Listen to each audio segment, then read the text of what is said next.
Welcome to this explainer. Listen, if you've been following metabolic medicine at all, you already know the first generation of GLP-1 drugs absolutely changed the world. They completely altered how we think about biology, appetite, and weight. But here's the fascinating, kind of mind-blowing reality. The scientific leaps arriving in the US by 2026 make that first generation look like just a warm-up act. We are witnessing the most significant shift in metabolic medicine since the discovery of insulin. We're talking about moving from those early, simple, single-pathway injectables to some incredibly sophisticated polypharmacology.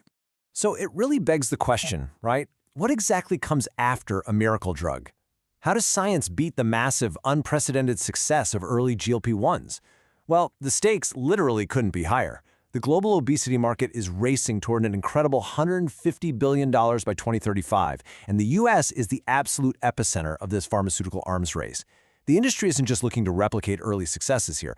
They are completely rewriting the biological rulebook for the American market. They're aiming for higher efficacy, way better convenience, and an entirely superior quality of weight loss. Okay, let's dive into this. We're going to map out this massive paradigm shift in 5 distinct acts. We'll start with the post-Ozempic era, then move into the incredible multi-receptor revolution. After that, we'll explore the oral pill breakthrough, tackle a very serious challenge called the muscle tax, and finally, unpack the trillion-dollar pivot that is fundamentally changing healthcare economics. Section 1. The Post-Ozempic Era. Moving beyond single-pathway injectables. Section 2. The Multi-Receptor Revolution. Shattering the efficacy ceiling. So, think back to 2021. The 15% average weight loss achieved by semaglutide was considered a total medical breakthrough, right? But in the US market of 2026, a 15% loss is just table stakes. To push past that ceiling, scientists realized they couldn't just keep hitting that same single hormone receptor harder. They had to start combining pathways. You have your standard GLP-1, a single agonist. It does a fantastic job suppressing appetite and improving insulin sensitivity. But then you have the new frontier, the triple agonist. It's like a metabolic symphony. You add GIP, which essentially tells your body to produce more insulin after eating. But the real game changer here is adding glucagon receptor agonism. Glucagon aggressively boosts your resting energy expenditure and literally melts away liver fat. It is a full-on, three-pronged attack on metabolic dysfunction. Now, what's really interesting about this is the number 28.7%. Let that just sink in for a second. That's the average weight loss achieved by Eli Lilly's Retatrutide in the Phase 3 TRIUMPH-4 trial at 68 weeks on their highest dose. Nearly 30% of total body weight gone. Historically, we have only ever seen numbers like that from highly invasive bariatric surgery. And the craziest part? It's not just about the number on the scale.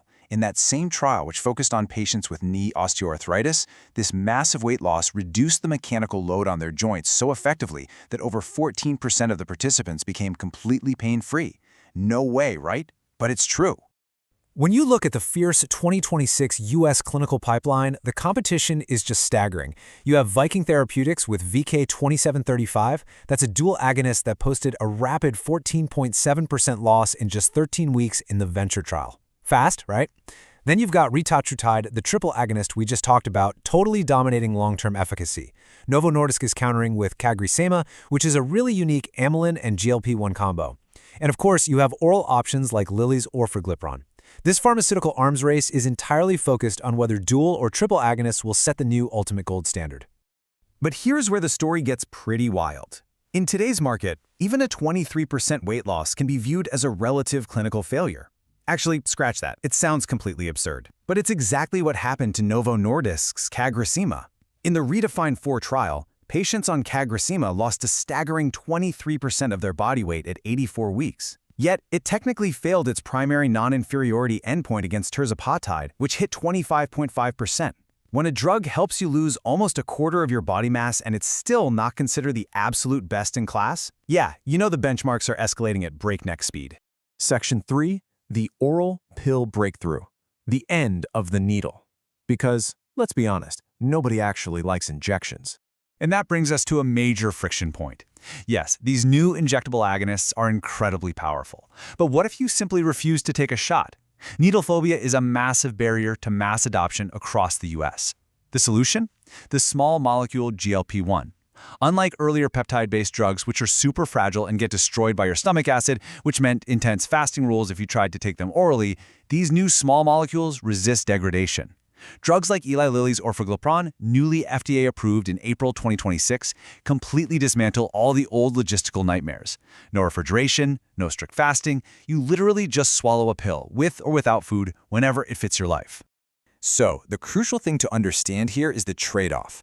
The sheer magnitude of weight loss with an oral pill like orforglipron, which hit 12.4% in the ATTAIN-1 study, is definitely lower than the 15 to 20+% you're seeing with high-dose injectables. But for millions of American patients, this is an incredibly worthwhile trade-off. Think about it. If you're just starting out, or if you've hit your goal weight using an injectable and just want a simple daily pill for long-term maintenance, a 12% reduction in a hyper-convenient format is a massive win. You really can't overstate the impact of this oral revolution. It removes the strict fasting rules, it totally eliminates the needle phobia barrier. Plus, from a supply chain side, small molecules are drastically cheaper and faster to manufacture at scale than complex biologic peptides. Because of all this, adherence modeling suggests that oral medications like orforglipron and Viking's oral VK2735 will capture up to 40% of the huge U.S. obesity market by the end of 2026. The therapy finally adapts to the patient's lifestyle, not the other way around. Section 4. Solving the muscle tax. The quality of weight loss. Okay, so as we celebrate these massive drops in body weight, the medical community has been quietly grappling with a very serious question. What exactly are these patients losing? There's a bit of a dark side to rapid weight loss on legacy GLP-1 therapies. In some older trials, up to 40% of the weight a patient lost was not fat, it was lean, soft tissue, muscle. If you lose 100 pounds and 40 pounds of that is your muscle mass, you're facing a terrifying muscle tax. For aging populations in the US, this creates an enormous risk of sarcopenic obesity, which leads to weakness, frailty, and a severe decline in physical function. We can't just make people smaller, we have to make sure they stay strong. Enter the sci-fi sounding solution for 2026, myostatin and activin inhibitors. These are pharmacological adjuncts that target the biological brakes your body naturally puts on muscle growth. By combining therapies and inhibiting these specific proteins, we can effectively tell the body to hold on to its lean, soft tissue, forcing the weight loss to come almost entirely from fat stores. And the clinical data backing this up? Absolutely transformative. In the Phase 2 COURAGE trial, they took patients and combined standard semaglutide with myostatin and activin inhibitors. This combination approach attenuated muscle loss by an astounding 69% compared to using the GLP-1 alone. 69%.